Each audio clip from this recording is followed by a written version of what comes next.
नमस्कार, एक बार फिर से आप सभी का स्वागत है। आज हम लोग BA part 3 honours geography 6 applied geography को देखेंगे। आगामी परीक्षा के दृष्टिकोण से 2018 से 2022 के प्रश्न पत्रों का विश्लेषण किया गया है, जिसके अंतर्गत आज हम लोग सब्जेक्टिव एंड ऑब्जेक्टिव क्वेश्चन को देखेंगे। हालांकि यह वीडियो सभी ग्रेजुएशन कर रहे छात्रों के लिए अति महत्वपूर्ण होगा।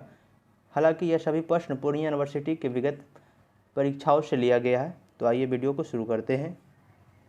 सबसे पहले आज हम लोग देखेंगे कि 2018 में क्या ट्रेंड रहा है। जैसे कि हम और आप देख पा रहे हैं कि 1 नंबर अनिवार्य प्रश्न पत्र है, जिसके अंतर्गत 10 ऑब्जेक्टिव 2 मार्क्स का दिया गया है। जिसके अंदर हम लोग ऑब्जेक्टिव को पहले देख लें। आजकल व्यवहारिक भूगोल लोकप्रिय रहा है, इसका आंसर होगा सही। मानव वन ह्रास का मुख्य कार्यकर्ता है, बिल्कुल सही। बढ़ती जनसंख्या इसका उदाहरण है। पृथ्वी पर असीमित भार है, इसका आंसर है सही। व्यवहारिक भूगोल के क्षेत्र गतिशील रहा है, सिर्फ व्यवहारिक भूगोल ही नहीं, प्रत्येक विषय गतिशील रहा अपने क्षेत्रों में, ये भी सही रहेगा। सतत विकास का संबंध हेनरी से है, बिल्कुल गलत है इसका आंसर। इसका आंसर है ग्रो हर्लेम ब्रेंडलैंड, जो कि नॉर्वे से है, इससे संबंधित है। बाढ़ एक वातावरण आपदा है, बिल्कुल सही। प्रमुख मुद्दा भौतिक वातावरण से संबंधित होती है, नहीं, मानवीय क्रियाकलापों से संबंधित होती है। भारत में कृषि संबंधित संसाधन की रीढ़ है, बिल्कुल सही। यातायात देश का सिरा और धमनी है, बिल्कुल सही। और खंड ए से आप लोगों को एक प्रश्न, खंड 2 से एक प्रश्न। आप लोग इस प्रश्नों को देख लें, क्योंकि ये वीडियो बहुत लंबी हो जाएगी। इसके अंतर्गत हम देखें तो 2023 के प्रश्न पत्रों की दृष्टि से इनमें से 8 नंबर प्रश्न वीवीआई रहेगा और जनांकीय मुद्दा दो प्रश्न। आर्थिक भूगोल की कृषि इसमें से 4, खंड अ से 4 नंबर, खंड ब से 7 नंबर और 8 नंबर और 9 नंबर, ये महत्वपूर्ण रहेगा। चलिए आगे बढ़ते हैं। अब हम लोग 2019 के प्रश्न पत्र को देखेंगे। ये रहा 2019 के प्रश्न पत्र। इसके अंतर्गत ही आपको सत्य असत्य बताना है। जैसा कि आप लोग देख पा रहे हैं कि आप लोग की सुविधा के अनुसार मैंने प्रश्न पत्र पे ही सही गलत का निशान लगा दिए हैं। व्यवहारिक भूगोल अंतर विषयक प्रकृति की समस्याओं का अध्ययन है, बिल्कुल सही। एक मिनट, यस, हाँ, यहाँ पे थे, बिल्कुल सही। हाँ, झूमिंग भारत की एक कृषि कला है, जो कि असम में किया जाता है। वन काटना जलवायु परिवर्तन का मुख्य स्रोत है, बिल्कुल सही। मिट्टी की गुणवत्ता, मिट्टी जल प्रदूषण वायु से प्रभावित होती है, बिल्कुल सही। भारत में एकता प्रगतिशील है, जी, दिनों दिन ये बढ़ते जा रहा है, जो कि एक विविधता में एकता भारत की पहचान है। कृषि और उद्योग के बीच कोई रिश्ता नहीं, ये तो बिल्कुल गलत है, एक दूसरे के पूरक हैं कृषि और उद्योग। मानव कठिन वातावरण में रह सकता है, असंभव।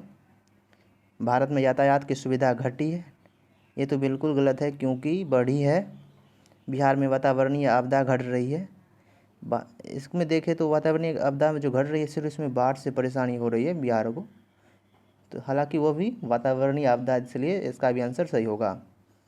प्रकृति मानव का दोस्त और दुश्मन दोनों है, आप जिस रूप में देख सकते हैं, तो देखिए इसको। सबसे महत्वपूर्ण प्रश्न ये रहेगा, जो कि 2019 में पूछा गया है। 1 नंबर, व्यवहारिक भूगोल की परिभाषा दीजिए एवं इसके क्षेत्र का वर्णन करिए। ये वीवीआई रहेगा, इसको बना लीजिएगा, हो सके तो चीट वूट लेके चले जाइएगा, 100% आने की संभावना बन रही है। चलिए आगे बढ़ते हैं। कृषि में हरी खाद की भूमिका का वर्णन करें। कृषि उत्पादक की मिट्टी के गुण प्रभाव को लिखे। भौतिक पर्यावरण से संबंधित मुद्दा, इन्वायरमेंटल इशू से भी आपको एक प्रश्न देखने को मिलेगा, जैसे कि पर्यावरण पर एक निबंध लिखें, या भौतिक पर्यावरण से संबंधित मुख्य मुद्दों का विश्लेषण कीजिए। इस तरह के प्रश्न आपको देखने को मिल सकते हैं। खंड ए से 2 प्रश्न बनाना है, खंड ब से 2 प्रश्न बनाना है। देखिए खंड ब में कौन से प्रश्न हैं। इसके अंतर्गत भी देखिए हम लोग गुण बनाम संख्या की पट्टी पढ़नी, पृथ्वी पर वहन क्षमता, बाढ़, इस बाढ़ को और उनके कारण और प्रभाव को आप आर्टिकल गूगल में सर्च करके देख लें, क्योंकि ये भी VVI रहा है, बना ही लीजिएगा इसको। 8 नंबर, बाढ़ निश्चित रूप से आने की संभावना बन रही है। इसके अलावा अगर आगे देखें तो मानव वातावरण संबंधित के सतत विकास की संकल्पना, ये तो इसका फेवरेट सब्जेक्ट वो प्रश्न रहा है, जिसके अंदर ये सतत विकास की परिकल्पना के साथ ही अगर हम आगे बढ़ेंगे तो हमारी भावी पीढ़ी बढ़िया रहेगी। इसीलिए ये आज की बढ़ती औद्योगिक क्रांति, पर्यावरणीय मुद्दा में एकमात्र विकल्प है जो कि पर्यावरण को संरक्षित किया जा सकता है, वो है सतत विकास की परिकल्पना के साथ आगे बढ़े हम लोग। चलिए आगे बढ़ते हैं।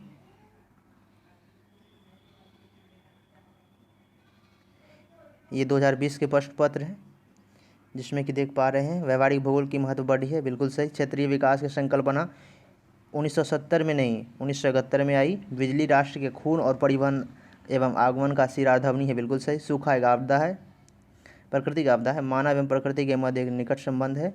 वुडलैंड प्रतिवेदन का संबंध सतत विकास से है, बिल्कुल सही। औद्योगिक विकास राष्ट्र की रीढ़ है। मिट्टी उर्वरता फसल उत्पादन को प्रभावित करती है, बिल्कुल सही है। खाद्यान्न का जीवन निर्वहन क्षमता दाल से ज़्यादा है।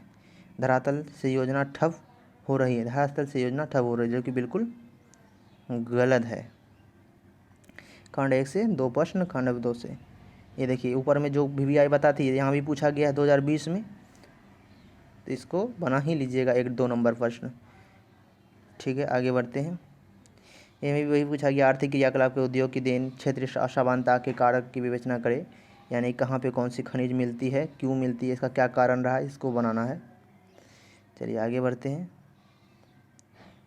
खंड व यहाँ पे जैसे कि देख पा रहे हैं आप लोग, राष्ट्रीय विकास की योजना, इस जनांकीय मुद्दा देख रहे हैं, रिपीट हो रहा है ये प्रश्न। विविधता में असमानता, ये विविधता असमानता उत्पन्न करती है, मतलब आलोचनात्मक तरीके से लिखना है इसको। भूमि नीति, भारत में भूमि नीति का वर्णन करना है। ठीक है, आगे बढ़ते हैं हम लोग। अब 2021 के प्रश्न पत्र को देखेंगे।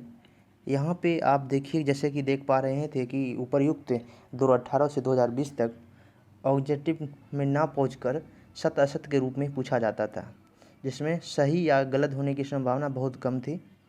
सही होने की संभावना सबसे अधिक होती थी, किंतु वहाँ पे 2 ही काम करना पड़ता था, सत्य या असत। किंतु 2021 से समीकरण में चेंज आया है, सिलेबस में बदलाव आया है, क्योंकि जैसे कि आप लोग स्क्रीन पर देख पा रहे हैं 2021 से ये सिलेबस में बदलाव आया है। आप लोग नीचे जो हम वीडियो बना देखेंगे आप लोग, इसमें आप लोगों को 20 प्रश्न मिलेंगे, इसके अंतर्गत 4 ऑब्जेक्टिव दिया जाएगा। चलिए वीडियो को शुरू करें फिर से एक बार पुनः। विश्व का सबसे बड़ा गैस उत्पादक देश रूस। 1 मिनट, हाँ। उष्णकटिबंधीय चक्रवात निरंतर ज़्यादा हवा बनने के साथ सतह पर क्या होता है, हरिकेन होता है। ठीक है। पृथ्वी सम्मेलन, दूसरा सम्मेलन का क्या नाम था, रियो समिट। पहला रियो जिनोडी में हुआ था, इसे पृथ्वी सम्मेलन के नाम से भी जाना जाता है। अच्छा, पृथ्वी सम्मेलन का दूसरा क्या नाम है, रियो समिट। ठीक है। ये पर्यावरणीय मुद्दा पर उठाया गया पहला प्रयास था, पहला कदम था। उसके बाद सेकंड जोहान्सबर्ग दक्षिण अफ्रीका में 2012 में लगभग से, ये नहीं ईस्वी तो नहीं आएगा, ये लगभग जोहान्सबर्ग में दूसरा हुआ था। पहला पृथ्वी सम्मेलन रियो समिट के नाम से जाना जाता है, 1992 ब्राज़ील में हुआ था। आगे बढ़ते हैं।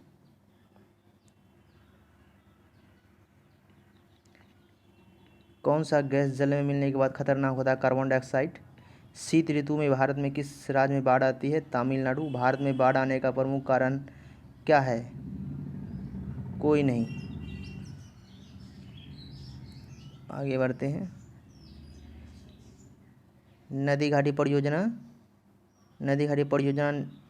निर्माण किया गया बाढ़ को रोकने का पहला बांध न बताया गया दामोदर, मतलब सबसे पहला बाढ़ से रोकने के लिए कौन सा परियोजना बनाया गया था, दामोदर घाटी परियोजना। हरित क्रांति के पिता भारत लेवल पर बात करें तो स्वामीनाथन, विश्व लेवल पर बात करें तो नॉर्मन बोरलॉग। भारत में पहला भूकंप 1897।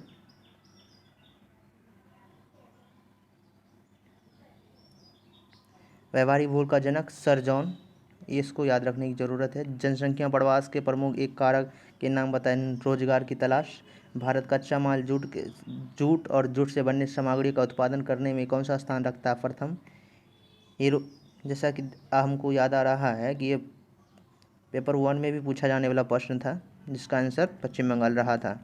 यूरेनियम परमाणु शक्ति का मुख्य स्रोत है, वो कहाँ पाया जाता है? इसका आंसर USA मार सकते हैं, ये आप गूगल में सर्च कीजिएगा, क्योंकि इसका नहीं मिला, हम खोजने पर भी नहीं मिला गया था। चलिए आगे बढ़ते हैं। 14 नंबर 15 नंबर 14 नंबर में जैसे कि देख पा रहे हैं ज्वालामुखी कितना पुराना है, तो 25 लाख वर्ष द आंसर है। भारत में कृषि सुधार 1965 में। देखें तो ऑब्जेक्टिव से भी प्रश्न आता है कृषि सुधार से, कृषि नीति से, और सब्जेक्टिव में भी आ रहा है। न्यूटन के गति नियम कब प्रतिपादित की? इसका ईस्वी देख लीजिएगा, किस ईस्वी में हुआ, उसी ईस्वी का पहला हुआ शताब्दी। जमशेदजी टाटा किस सदी में भारत में आए? इसका आंसर होगा 17वीं शताब्दी, जिसमें से कोई नहीं आंसर है इसका। आगे बढ़ते हैं। सदाबहार वन कहाँ पाए जाते हैं? इसका आंसर है अफ्रीका। अफ्रीका में, क्योंकि ये विषुवत रेखाई क्षेत्र प्रदेश है, जहाँ अधिक धूप होगी वहाँ पे सदाबहार वन अधिक पाए जाते हैं। सड़क परिवहन के किस आकृति का उपयोग सबसे मैदान? बच्चे से हम लोग पढ़ते आ रहे हैं बचपन से ही कि मैदानी क्षेत्र में रहना, खाना, परिवहन की सुविधा, हर तरह की सुविधा से परिपूर्ण युक्त जगह होती है या फिर क्षेत्र होती है, जिसमें सभी जीव जंतु रहने के लिए हमेशा तत्पर रहता है। 20 नंबर परिवहन के साधनों का सबसे सस्ता क्या है? जल।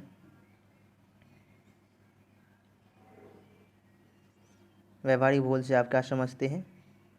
जैसे कि हम पहले ही बता चुके हैं, ये प्रश्न बहुत ही वीवीआई है। भारत में औद्योगिक प्रभाव, 2 प्रश्न। बाढ़, सुनामी, आप बाढ़ कर लीजिएगा, बाढ़ ये 1 नंबर प्रश्न। बाढ़, औद्योगिक क्रांति के प्रभाव, ये सब बहुत वीवीआई है। आगे चलते हैं। अब लास्ट ईयर का प्रश्न पत्र बचा है 2022 का, उसे देख लेते हैं। ओहो या अच्छा, 22 का हम लोग 21 का देख लिए, हालांकि इसमें 22 का सेट करने के लिए भूल गए, कहा कि नहीं है। चलिए कोई बात नहीं। इसी के साथ मैं अपने शब्दों को विराम देता हूँ। जय हिंद, जय भारत। अच्छा से प्रश्न पत्र को देखकर हल करना है। अगर एनालिसिस किया जाए तो आप लोगों को जैसे पता चल गया, व्यवहारिक भूगोल एक प्रश्न पत्र जो कि परीक्षाओं के दृष्टिकोण से महत्वपूर्ण। उद्योग एक पर्यावरणीय मुद्दा वाला लिख लीजिएगा, 3 क्वेश्चन इधर से करिएगा। इसके अंतर्गत बाढ़ आ सकता है, ठीक है, बाढ़, खंड बहुत से बाढ़, उसके बाद खंड ए में वही कृषि भूमि सुधार, व्यवहारिक भूगोल, ये सब महत्वपूर्ण रहेगा। जय हिंद, जय भारत।